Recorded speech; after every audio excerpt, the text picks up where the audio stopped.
अजित पवार आटपाडीमध्ये शिंदे सेना आणि राष्ट्रवादी एकत्र आले. अजित पवार माहित माहीत नाही.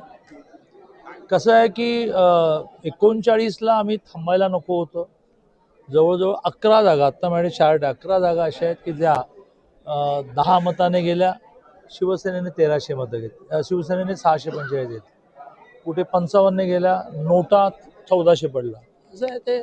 शेवटी राजकारणामध्ये यश हे यश असतं, अपयश अपयश असतं. आता 39 वर सरकार चालवण्यासाठी कोणाकोणाला बरोबर घेता येईल याची विदेशात देवेंद्रजी दावोसला होते, ते आल्यापासून चर्चा सुरू झालेली आहे.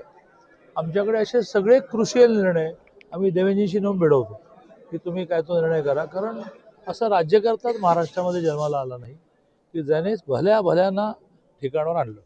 आणि विकासही त्यांना कळतो, माणूस पण कळतो, स्ट्रॅटेजी पण कळते, अन्य पक्ष कळतात. त्यामुळे त्यांना विदेशातून आल्याला मी म्हटलं की बा काय करायचं मी करतो. आता नांदेडला गेले, खूप मोठा कार्यक्रम आहे ना तिथल्या गुरुद्वारा. महापौर पदाचा काय निर्णय झालेला आहे? महापौर पद आणि गटनेत्याचा काय निर्णय झालेला आहे? नाही, आमच्याकडे चर्चा करूनच आम्ही निर्णय करतो.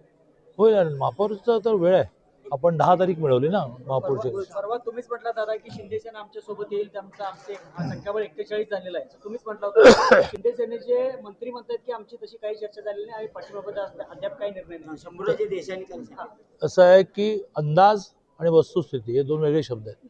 अंदाज असा आहे की ते येतील, वस्तुस्थिती अशी आहे की अजून बोलणं झालेलं नाही.